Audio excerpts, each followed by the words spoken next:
I hope all of you are having a fantastic day. And on today's interview, we have someone who's just all around in sports. You may not know who he is yet, but after this interview, you will definitely get to know more about him. He is the ESPN Plus sports broadcaster and athletic communications assistant, Ian Sachs.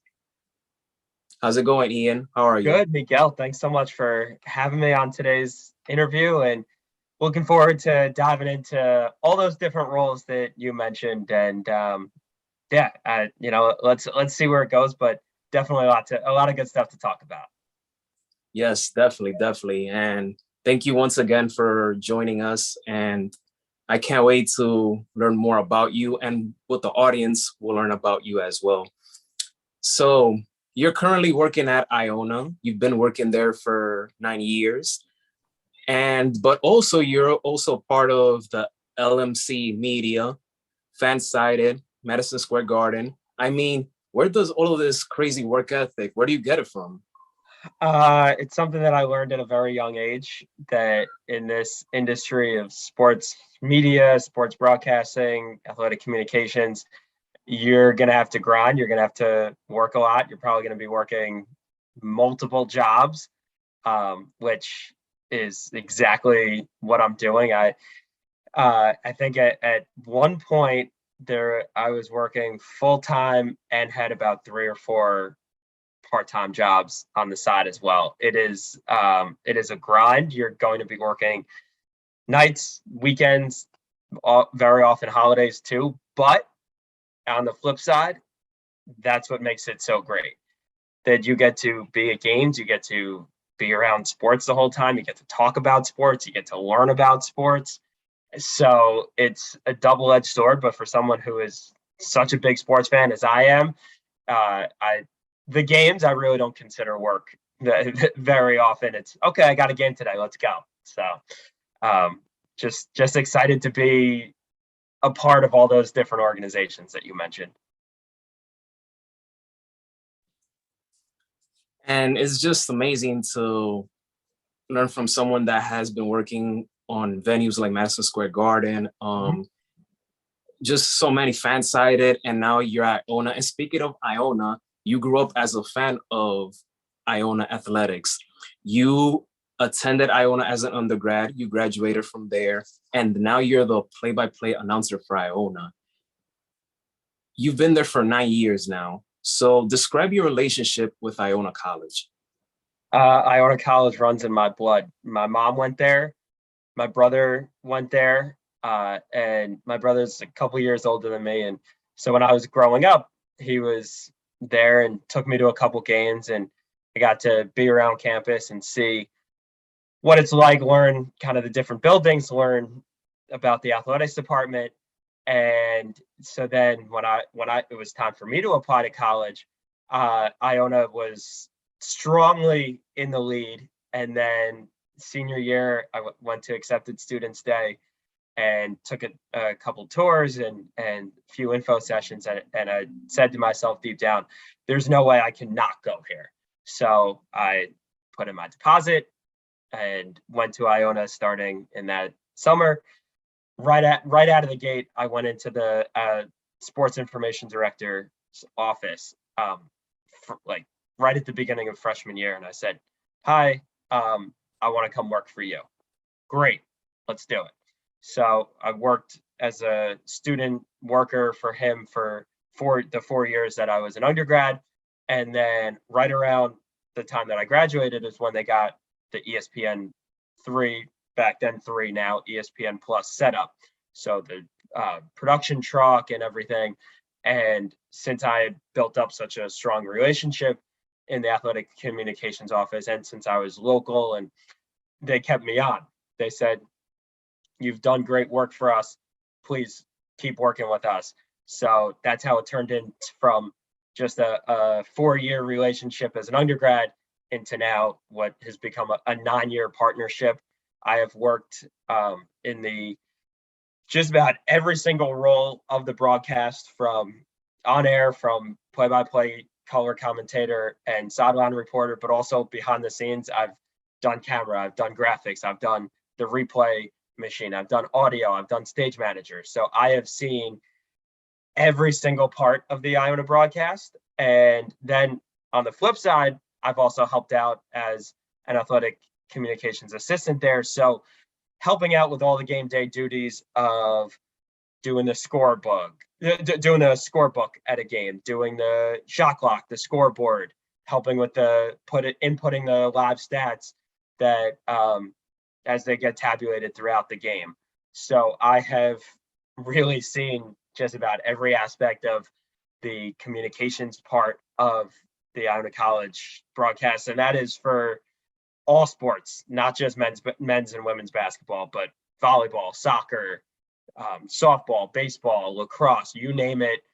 Basically, if there has been an Iona home game over the last nearly decade now, I'm most likely there working it in some capacity or another. Wow, that's amazing. You listening to that, everyone? Everyone who wants to be a sports broadcaster, listen to Ian. Listen to what everything he just finished saying, because it's very important. It's always important to be all around. So thank you for sharing that information. So Ian, when did Ian get into sports? That happened at an incredibly young age. As I mentioned, my older brother, he was into sports, and that, I kind of followed with him and started watching games and everything. Probably when I was about 5 or 6, I started to play Little League, baseball and basketball, and started watching NBA, MLB, NFL. And just from there, my passion just grew, and I enjoyed watching the games so much that as I got older, I realized that, hey, there are a ton of people who work in the sports industry. That would be amazing to go to games and be around sports as a full-time job. Like, that would be awesome. So, and during college, I thought that I wanted to be an SID. So that was one of the main reasons why I joined the athletic communications office right out of the gate freshman year.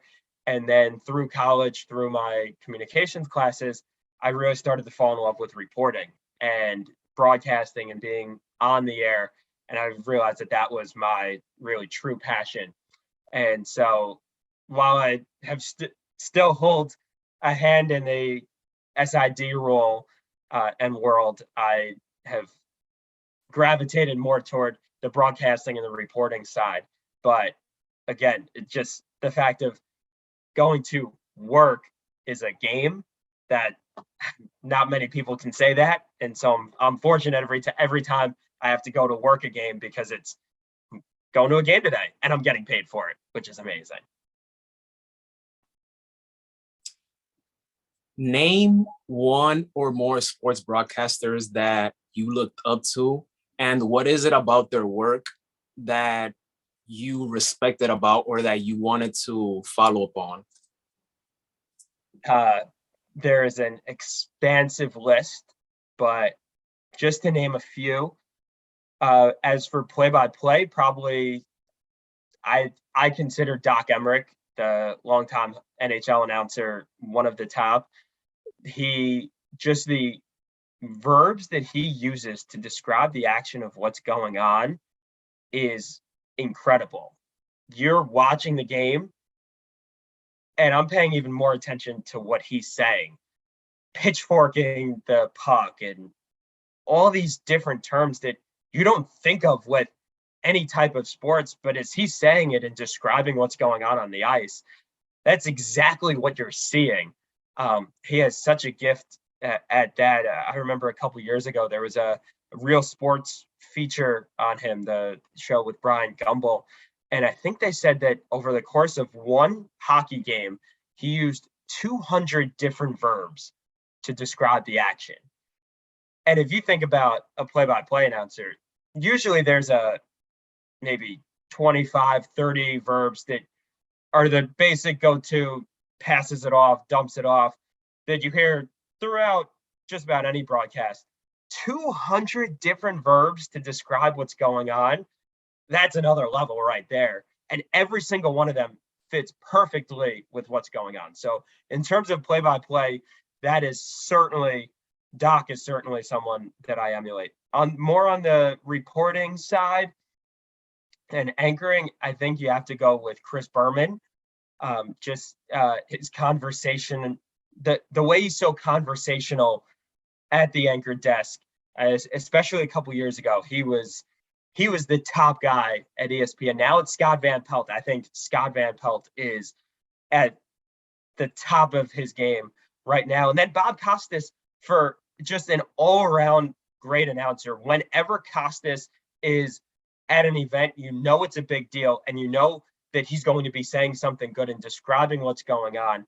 So, I mean, Miguel, there's a list that I can go on all afternoon about my favorite announcers. I haven't even mentioned Al Michaels, Joe Buck, Brent Musburger several years ago. I mean, just the list really goes on and on. But I know we don't have all day here, so just to limit it to those few. But I love that you mentioned those first three, Doc, Chris Berman, and Bob Costas. Bob Costas is someone that I've looked up to my whole life, because I feel that he's the one sports broadcaster that I want to tune in, because I know that anything he'll say, it will come across as believable. Doc, I mean, come on, it's Doc. He's a legend.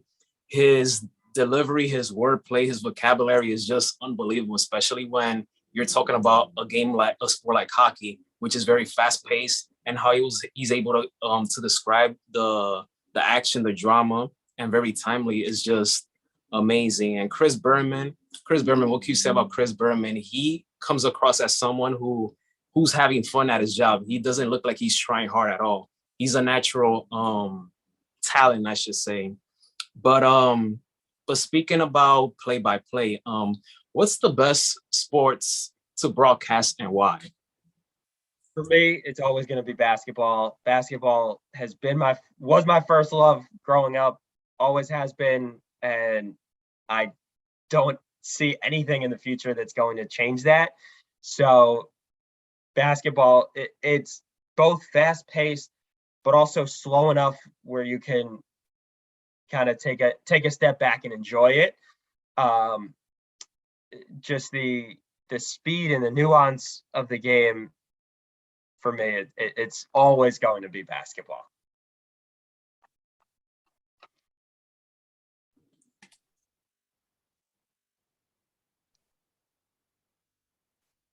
From the top of your head, what is the best call you've ever done of your career so far?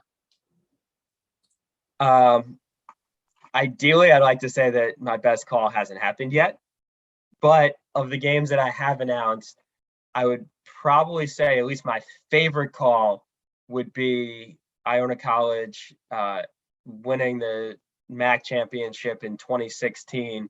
The women, so both the men and the women won on the same day at the same arena.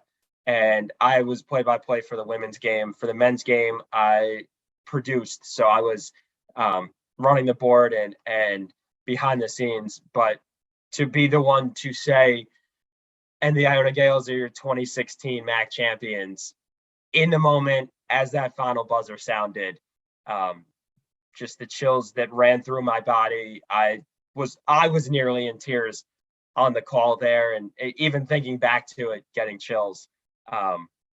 That would probably be my favorite moment on the call of anything. And then my craziest call actually happened earlier this year. It was for LMC Media that you mentioned right off the top, that I do play-by-play work for them for local high school teams of Mamaroneck and Rhinebeck. It was, I think, boys lacrosse. Rhinebeck was losing by 2 goals with 35 seconds left. And they scored 3 goals, including the game winner at the buzzer. That was probably the craziest call that I've ever had of, oh my, here it looked like, okay, they're going to lose the game. They get the 1 goal to pull within 30 with about 30 seconds left. All right, fine, great. If they win the face-off, let's see what happens. Win it, come down, score, tie the game, get the face-off again, come down, score, right at the gun. That was probably the just wildest moment that I've ever seen of what is going on here, but that was amazing. So those would probably be the two moments that I would go for. That my favorite call would be Iona winning the championship, and then just the nuttiest moment, that 3 goals, including the game winner in the final 35 seconds. What's it like in those moments when so much is happening, so much is at stake, and there's so much to keep track of? What's it like in your head? Keep it simple. Don't try to do too much. Don't over describe. Let the moment breathe and just say those simple words. If you listen to some of the best calls, there are very few words that the play-by-play announcer says. One of the best play-by-play guys that I forgot to mention, Vin Scully. Think back to his call of Kirk Gibson's home run. I think he goes several seconds right after Gibson hits the home run of just letting the crowd and the moment speak for itself, not trying to describe, not trying to say Gibson came in as a pinch hitter and he's been struggling with injuries this year and everything. The majority of the fans know that, and just letting the moment speak for itself, then you can chime in and come in with all that information. But also not trying to dive down too deep. You play-by-play announcers and color commentators also, and sideline reporters as well, spend hours upon hours doing research and game preparation, reading articles, reading game notes, reading media guides, talking to players, talking to coaches. And to be honest, the majority of the prep work that you do before a broadcast doesn't get mentioned in the broadcast. Don't try to throw down too much information. Let the game come to you. Throw in those little anecdotes here and there to show that you've done the prep, and that enhances the broadcast. But if you start just reading down your list of bullet points to mention, nobody's going to want to listen to that. Yes, definitely, definitely. On the booth, usually, obviously, you have the play-by-play announcer, and then you have your color commentator, right? And for the most part, the color commentator is the star on the booth. However, I feel that when it's, for example, the last 10 seconds or last 5 seconds of a basketball game, for example, I feel that the level of drama that's going on and storytelling is up to the play-by-play announcer to take over. And for that, you say what?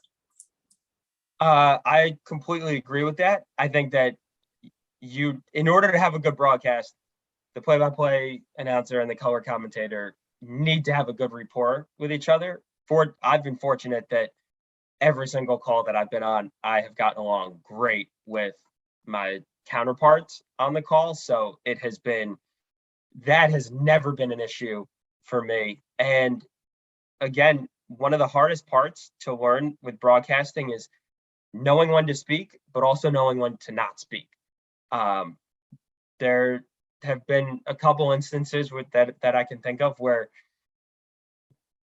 one of us is trying to speak over the other one, and that just sounds horrible and it looks bad on both the play-by-play and the color commentator. So being able to know when to pick those spots, when to chime in, be it either one, play-by-play guy knowing when to let the color commentator speak, and then also the color commentator realizing, okay, I said my analysis, now it's time for the play-by-play man to take it and have that special moment. So it's really give and take, but it's also knowing your role and knowing when to step up, but also knowing when to step back. There are times where, we're human, so therefore sometimes emotions will get the best of us, whether it's a good or in a bad way. I know that when I publish content on YouTube, sometimes a specific topic or subject, my emotions will come into play. Have you ever had a moment where emotion overtakes you in a big moment while you're calling an action? Yeah, there was one Iona game that I can remember. I think it was maybe 2 or 3 years ago. It was women's basketball game. Game comes down to the wire, and I was doing, I believe, color for the game, and it was also where I was the one who was going to do the post game interview with the winning coach and the star player. And normally we have a setup where, or about 30 seconds left in the game, whoever's doing the interview, so me on this night, we'll go over to the baseline camera where we were conducting the interview, or where we would conduct the interview right after the handshake line. And I got so caught up in what was going on in the game. The game came down to the final possession, and normally I have that internal clock of, okay, 30 seconds left, let me start heading over. But I just got so wrapped up in the action and the excitement that I forgot to do that. Stayed on the call with my partner.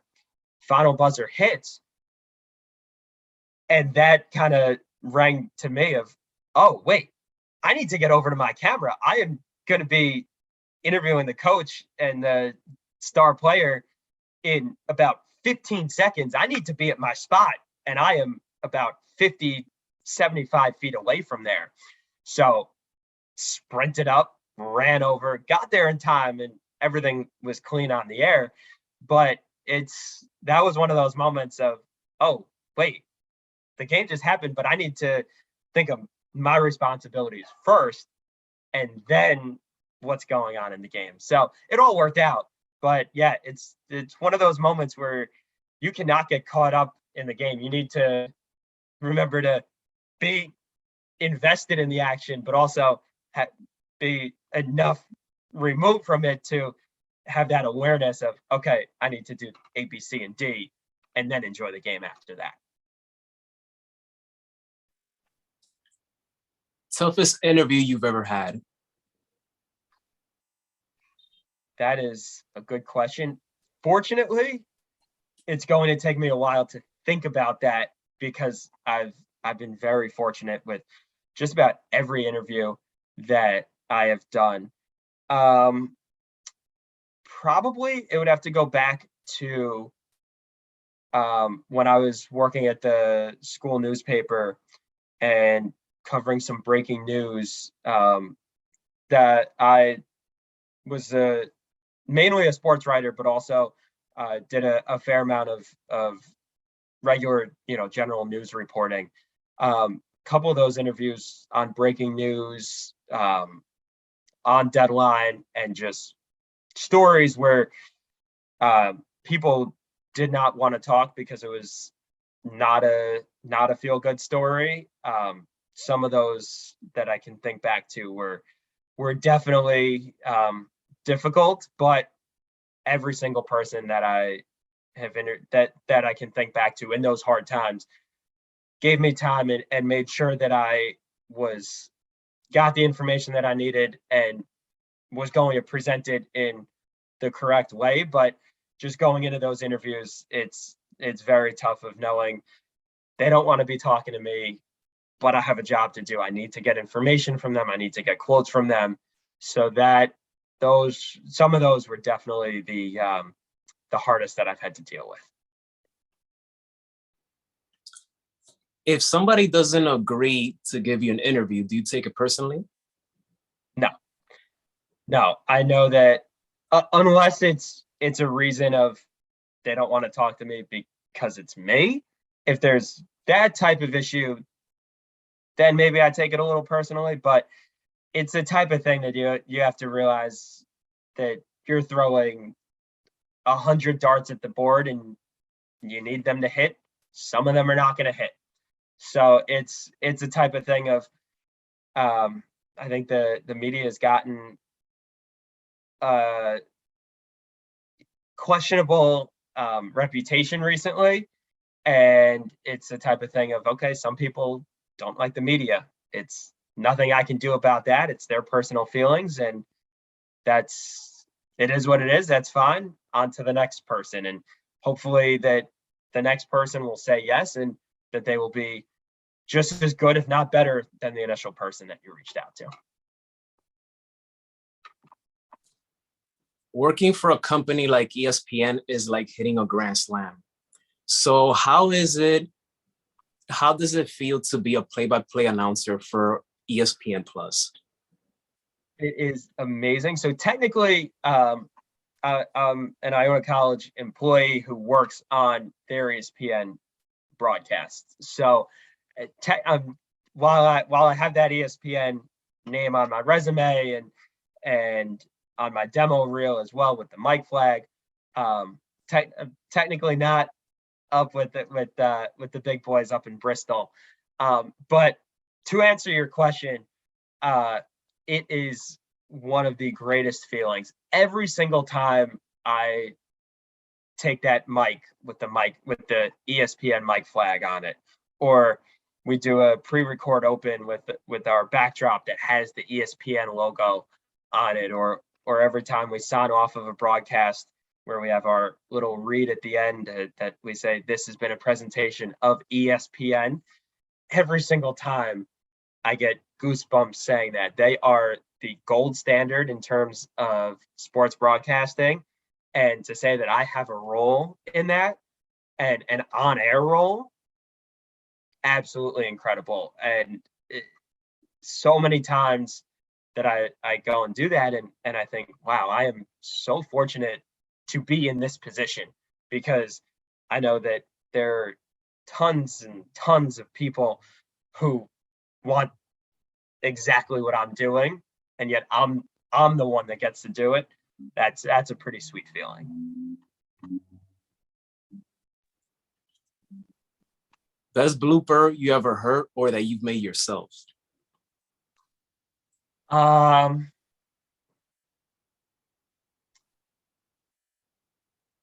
Best blooper, let's see, that I made myself probably would be for the first NFL game that I covered. It was the Giants versus the Eagles, final day of the regular season. This would be about 6-7 years ago now. Both teams missed the playoffs, and so neither one was that great that year. And I'm there with one of my best friends, and we sit in the press box throughout the game, go to the press conferences. We get on the field afterwards to record our report. And I think the Giants had maybe lost 2 or 3 in a row entering the game, and the Eagles had won 2 or 3 in a row. I don't remember which team was which, but one of them entered the game on a losing streak. The other one was on a winning streak. And I think they switched. So the team that was on the skid ultimately won. And I recorded my report. First take, I thought it was incredible. Went home that night to edit it, and I realized that I said that both teams were on a losing streak. And there's nothing that you can do about it, because I'm back home in Westchester County. MetLife Stadium is out in New Jersey. This is hours after the game ends. And I was not happy with myself, because, there was nothing I could do, but I was on camera saying, the Giants came in on a 2-game losing streak, the Eagles on a skid of 3 games. Losing streak and skid are both losing streaks. One of them I should have said winning streak. So, while it's not funny, it was a kick yourself moment, and it was a moment in which I realized that I need to, one, do way more takes than I think I need to do, even if I think I nail it on the first try of recording a stand-up. Always do that second, third, fourth extra take that, okay, one of those should be usable. But it was also okay, when you're on camera, you need to relax and think through everything that you're saying and make sure that what you're saying is factually accurate. Any advice you have for sports broadcasters who want to break into this industry? There's so much to learn and to know. I think that one of those things we touched on it earlier, is not being afraid to take on any and every opportunity. Every single opportunity is a good one that comes your way, and you never know where it's going to lead. There are so many points that I can think back to throughout my years, and I'm a very young broadcaster. But there are already, I'm only 27. There are already so many points that I can think back to of, if I didn't take this one opportunity, who knows if I would have gotten the second and third one that are now later that are so much better. And, thinking back of when I was a freshman and sophomore at Iona, I was doing camera and I knew I wanted to be on air. And I thought to myself, not really breaking through. I'm not really getting those on-air opportunities that I wanted. I don't know if this is worth it. Come junior and senior year, I'm getting those opportunities on air. I stuck with it. And then I was able to call Iona's women's basketball MAC championship and the first ever NCAA tournament game in program history. 2 years later, a year or two later, I'm on the call for their ESPN Plus broadcasts. And I've been one of their lead play-by-play guys and color commentators for the last 4 or 5 years, all on ESPN Plus, or an opportunity where to start working at the school newspaper, starting to cover news because I was basically sports. From there, I got to know several members of the administration. That ultimately led to my first job, my first full-time job right out of college. So you never know what that one opportunity will lead to in the future. I was a news producer for 2 years, jumped from, I was at 2 different stations, jumped from one station to the next, wasn't really happy at that other station, talked to one of my friends about it. He said, wait, I think I have a minor league play-by-play job that you might be interested in. One of his friends was looking for a number 2, and I got to call minor league baseball one summer, which was incredible. I was supposed to be there. I was there in the 19 season, was going to be back in 20. Then COVID shut down the entire season. And then in 21, they did not bring back my position. They didn't open it back up. Otherwise, I would have been calling the Mets AA team this entire past summer. So you never know where a single opportunity is going to happen, and never say no to it. Any experience is good experience, even if it's not the type that you want. 1, you'll learn that you know what you don't want to do. And 2, you never know who you're going to meet, who you're going to talk to, who you're going to become friends with, even if it's just a passing hello and a 2-minute conversation. Hey, I'm interested in this. That person then has an opportunity right in that field. They think, oh, who was that I was talking to, a couple of weeks ago that said that they want to do this? This might be an opportunity for them. And then you get to where you want to go. So don't be afraid of doing something that you might not want. And then also realizing that it's going to be a grind, but that's what makes it so much fun. I know that so many people have said that it's basically become a cliche now, that it's not about the destination, it's about the journey. And really, that's what makes it fun. You don't know where it's going to end up. You don't know where you're going to go. I never thought that I was going to go for a master's, and yet now I'm enrolled at Arizona State in their master's program for sports journalism, and already 1 semester down, have 2 more to go. And, I've gotten opportunities from out there because I was there. That's how I reached out to FanSided. I thought, all right, let me try to get some writing experience as well as some broadcasting. Also started working with Mid-Major Madness over the last couple of weeks. So it's really, and that was through one of my friends in my master's program. So you never know who you're going to meet, who you're going to run into, or what opportunities are going to come about. One of my friends couldn't do a broadcast a couple of weeks ago. He reached out to me. He said, "Hey, I know you have some broadcast experience. Any chance you could come do this high school football game on a Friday night?" I had nothing else to do that night. I said, "Yeah, sure." It was a 45-minute drive away, and I said, "Yeah, let's do it." Went down there.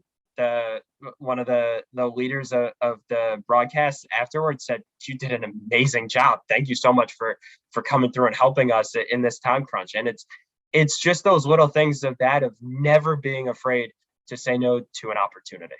And the more that you put into something, the more you're going to get out of it. If you say you want to be a sports broadcaster and just think that it's going to come to you of, all right, for this class, I only have to cover 2 or 3 games. All right, I'll go to those 2 or 3 games, submit whatever I have to, video, story, whatever.